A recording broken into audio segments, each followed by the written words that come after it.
James Thompson Caribou. Mr. Speaker, after 8 years of this Liberal Prime Minister's radical safe supply agenda, we see lives being put at risk.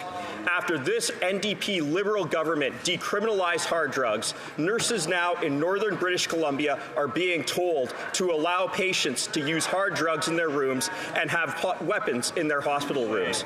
This, Mr. Speaker, is unfair and unsafe for workers and patients. Mr. Speaker, when will this Prime Minister wake up and realize that his radical drug policy just isn't worth the cost? Honourable Minister of Mental Health and Addictions. Mr. Speaker, every healthcare worker in this country deserves to be safe in their place of work. That's why this government passed legislation exactly for that reason. I too am concerned about the reports and expect the BC government to take the necessary actions to address the concerns raised by healthcare providers. On this side of the House, Mr. Speaker, we're saving lives. On that side of the House, they're busy with slogans and stigma.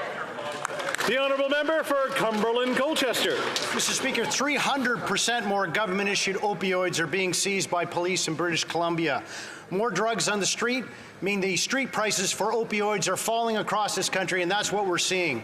This delusional NDP-Liberal government wants you to think that giving out free drugs to our most vulnerable is a cure. But Canadians know this is nonsense.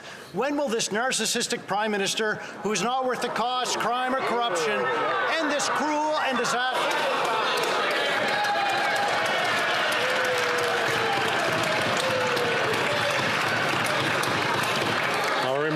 Honourable members to be judicious in their.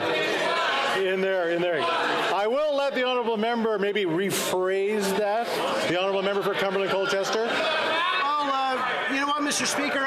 What I would like to say here is, given the fact that I practiced as a physician a long time, that's the diagnosis, Mr. Speaker.